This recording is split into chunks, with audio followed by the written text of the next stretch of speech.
Welcome back to the Hill Update. My name is Dean Allison, and I'm your host. Joining me on the show today is Harold Jonker, who is one of the owners of Jonker Trucking in West Lincoln here in Niagara. The company started back in 1993, over 28 years ago in Orangeville, Ontario. Over the years, the company has grown between 10 to 20 tractors, which is split between company trucks and owner-operators. Also joining me on the show today is Mike Millian, president of the Private Motor Truck Council of Canada. PMTC is the only Canadian association dedicated to the interest of private fleet operators and is recognized as the voice of private trucking in Canada. Gentlemen, welcome to the show. Before we get started, though, I think we want to know a little bit more about each of you and how you ended up in the trucking business. Harold, why don't we start with you? So my question to you is, how did you get involved with trucking? I realize that not all people that have a family business end up in the family business, so I'm interested to hear that. And did you actually want to work for it? And tell us a bit more about your business in terms of the size and what you do and what you haul. Yeah, my dad started this business basically in 93, I think you had said, and that's correct there. 94 was his first load. And he started just the one truck. I got laid off in that following winter in the construction business and just getting out of school. And I was fortunate enough to be able to get under a program where I get my license through the unemployment, and I haven't looked back. I have not had to go on unemployment since then, and I started working for my dad, 22-year-old, jump in a truck and start running the U.S. You know, you've been with me as a kid, now you know where you got to go. So I really learned a lot from my dad and my mom about how you need to work and stuff like that. But there was days where you probably, like any other family business, you kind of go, wow, what am I doing this for? But my father was patient. I was patient. My brother joined a little later, and then my brother-in-law as well. And 8 years ago, we were able to purchase my dad out, and he could retire and stay up in Orangeville. We moved the business here probably about 12 years ago, because it made more sense for what we do. We run out of Toronto, Hamilton, into the U.S. mainly. Like, that's probably 90% of our work. We run all flatbeds, got a couple vans and a few and roll tights, but it's all steel, building construction material, so paving stones, and we do a lot of stuff coming back, train parts, and we've been blessed with 28 years of growth. That's great. And we're now not certain if we're going to be able to grow. Well, hopefully we can get into that. We're going to talk about that in a bit. Mike, you got a very unique perspective as well. You've been a driver, trainer, fleet manager. So I'm guessing that all those skills come in pretty handy in the work you're doing with your membership right now. So tell us a bit more about the association in terms of your membership, what you do, and who your members are, you know, the size of the employees, number of trucks on the road. You bring a totally different perspective to this. Well, thanks, Dean, and thanks for having me on the show today. So yeah, I've been 31 years in the trucking industry, starting out as a driver, as you mentioned originally. Before I moved through different roles, I've been the president of this association since January 2015. And the main difference between a private fleet and a for-hire fleet is a private fleet has a main business that is something other than trucking, but they use a fleet of trucks to get their product or service to the end users.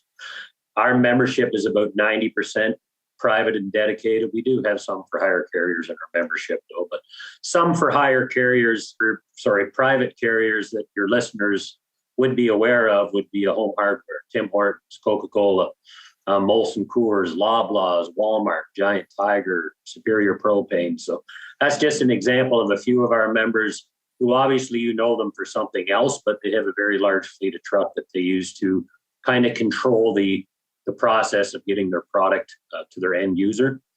As an association, what we do for the industry and for our members is keep them up to date on what's going on with the rules and regulations, promote best practices in safety, connect our members together, and we advocate on their behalf with both federal and provincial governments when it comes to shaping rules and regulations to help benefit the trucking industry and improve road safety. That's great. Well, you know, when we come back, I know that there's a number of issues out there that some people may or may not be aware of. So when we come back from break, let's get right into it in terms of some of the issues you guys are dealing with as trucking industries when we come back from break.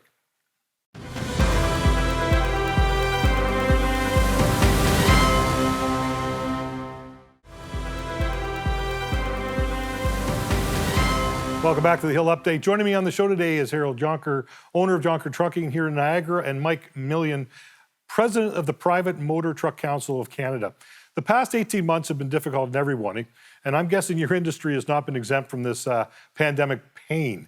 I'm reading article after article from Forbes, the Wall Street Journal, you name the publication, supply chains are being hit. You guys are an integral part of making society function. You guys are on the front lines.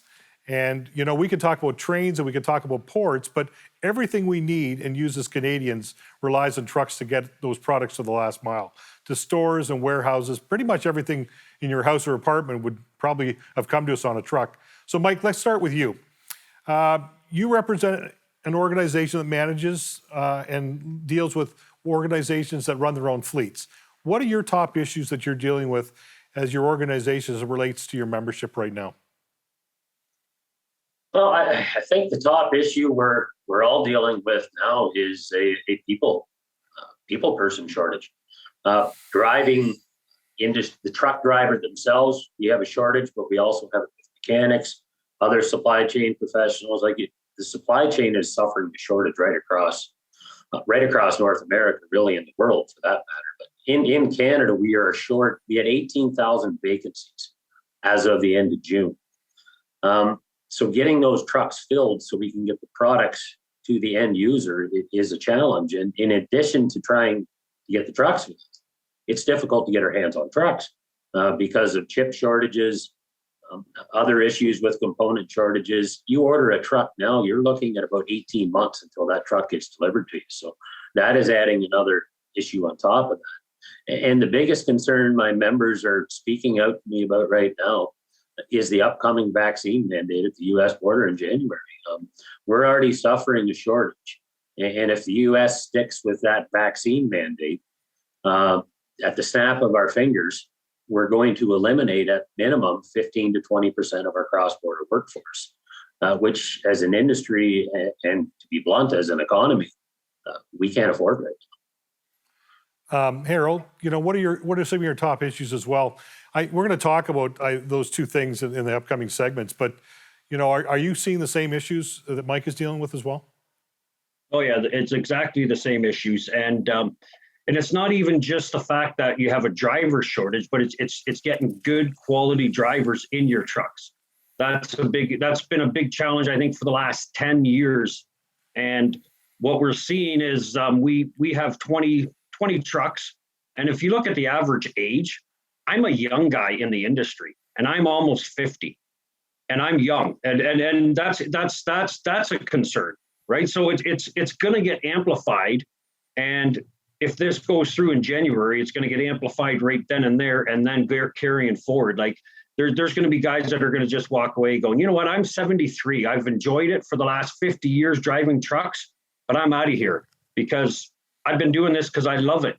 But I'm not going to, you know, get something that I don't want to get just to keep driving. So this is going to push a lot of guys out of the industry that are your quality drivers, and it's gonna snowball from quality drivers.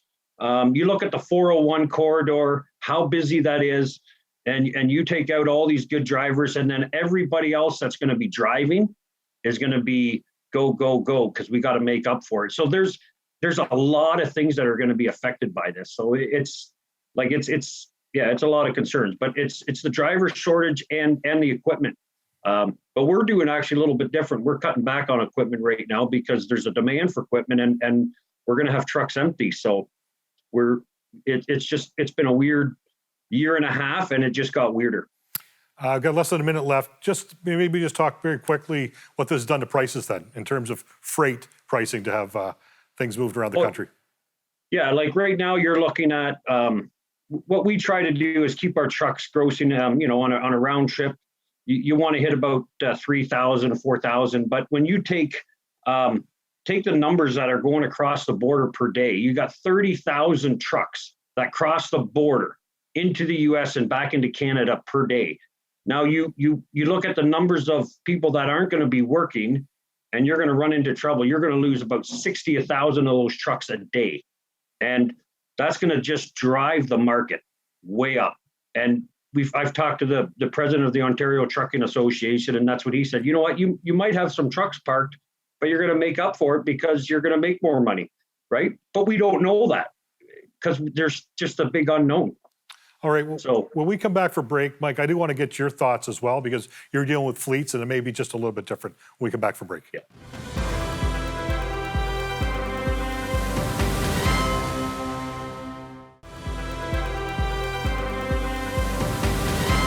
Hi, welcome back to the Hill Update. Today we're talking about supply chain issues, and just before break, what we were talking about, Mike, was the fact that, you know, because of the major shortage in people and equipment and all these things, we got issues in terms of freight pricing. I'm going to guess it's maybe a little bit different when you deal with your fleets, but maybe it isn't. So talk to me from a fleet perspective what that means in terms of pricing. Yeah, so I mean, a lot of our memberships aren't bidding on open freight, right? A lot of my members are hauling their own products, so that they're paying the freight rates in some cases, right? Because in addition to having their own fleet, they do use for hire carriers to bring product in and out, supplement for busy times. But I mean, one thing I'll say about freight rates is really they're where they should be. Right now, freight rates have been way too low for way too many years. And I see Harold smiling, so he knows this. Freight rates have been too low because what has happened in the past is we've had these little blurbs here and there, 6 months or a year out of every 2-3 year period or 5-year period, where there's been demand in the economy and there hasn't been enough trucks to pick up freight. And then because the barrier to entry is too low to get into the trucking industry in this province, or in this country for this fact, people flooded the market with trucks, then there became an excess and the freight rates went back down again. This time that's not going to happen. One, because we are seeing an acute shortage of drivers now because of the aging demographics and the strain the pandemic's put on it. And now we're adding on top of it, you can't get trucks. Even if you could find the drivers, you can't flood the market with trucks anymore because you can't get your hands on the trucks. So it has put freight rates up, which the consumer is going to see. But to be honest, the freight rates were too low to begin with. But I personally see the freight rates and the capacity crunch where we don't have enough trucks to move everything or drivers to fill them. I see it sticking with us right through the end of 2022, to be honest with you. I think we're on the biggest surge we're going to see in freight rates in quite some time because of the capacity crunch we're in. Well, you know, one of the things your industry is critical, and I'm not sure if people watching understand just how challenging it is for you guys out there right now and what that's actually going to mean in the years and months ahead. I mean, you guys have alluded to it a little bit. You know, if we're not able to come up with some of the solutions, you guys talked in the first segment a little bit, we just finished talking about freight rates. We need to talk about the chip shortages again, because it's you know, people think it's, well, I can't get a car. But it's also applicable to your trucks, because you guys mentioned that.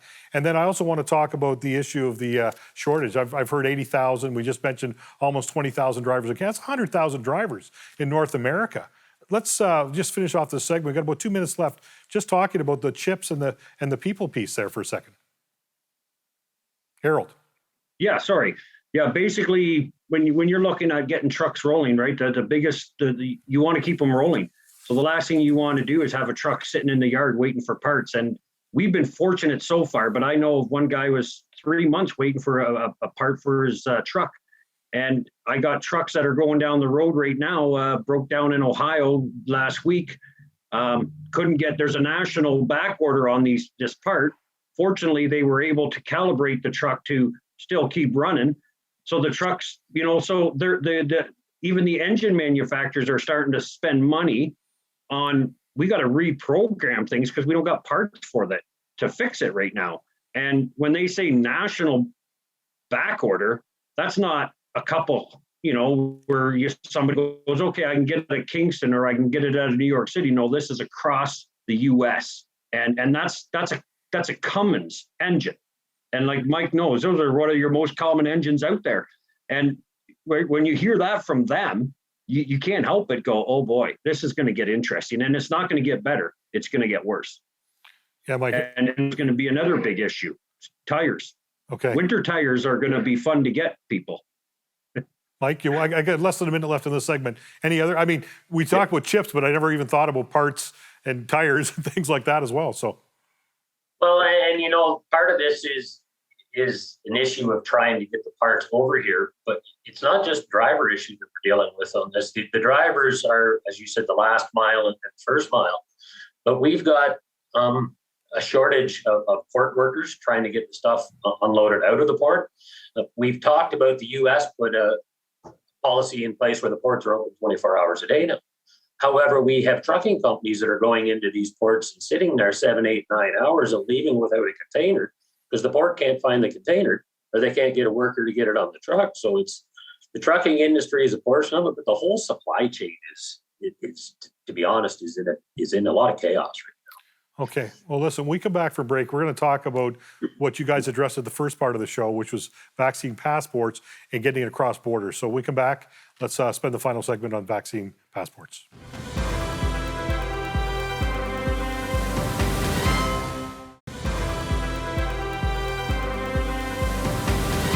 Welcome back to the Hill Update. Joining me on the show today is Harold Jonker, owner of Jonker Trucking here in Niagara, and Mike Millian, president of the Private Truck Council of Canada. So let me just give you guys a couple of numbers. You guys already know this, but this is for the people outside. 70% of almost the $700 billion in trade between the two countries moves by truck. 120,000 Canadians who operate cross-border.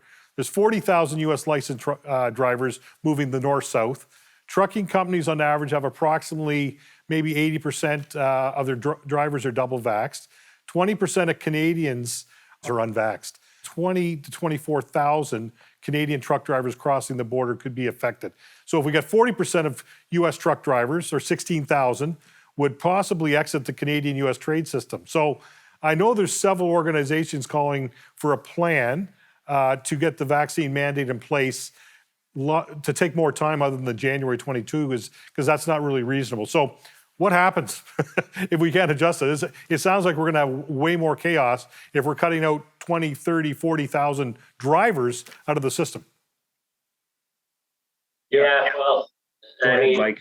okay, sorry, Errol, I wasn't sure we wanted to start, but it's going to create a mess. I mean, let me be clear. Our association wants everybody that can get vaccinated to get vaccinated. It's our best way out of this pandemic. So I'll be clear on that.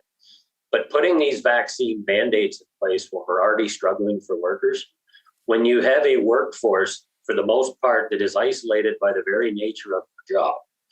These drivers have been working throughout the pandemic as essential workers. When the border was closed, these drivers were still sacrificing, going across the border every day, going in and out to make sure our store shelves were supplied. And now that we're opening the border up to non-essential travel, the U.S. has decided that we need to have vaccine mandates for essential workers. And it's going to create a mess. You can't wipe out 20% of your workforce at the snap of a finger and expect everything to roll on. If you want to see how much of a mess it can create, let's look over and see what happened in the UK when they had to bring the army in to deliver gasoline and fuel. That's not hyperbole. This is a very real reality if this takes effect in January. So hopefully cooler heads will come and they'll push it back later than January, because we haven't even got the details on it yet as an industry as to how they're going to implement it, how you're going to show proof. We're still waiting for the U.S. to finalize that. And in addition to that, we don't even want it in January. We don't want it, period. I guess a delay would be great, but our end goal is we just want to see it gone. These drivers are isolated in a truck cab.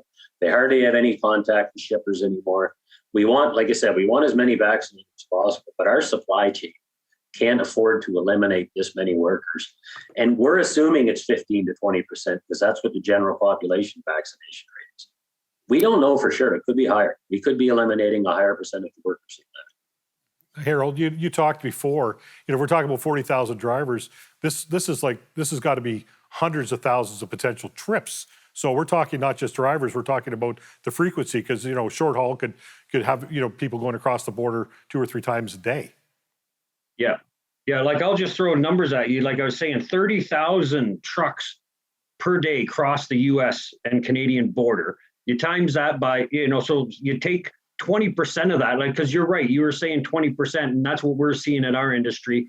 I'm probably gonna say I'm gonna say I got maybe 50% of my employees vaccinated, and I'm not gonna push them.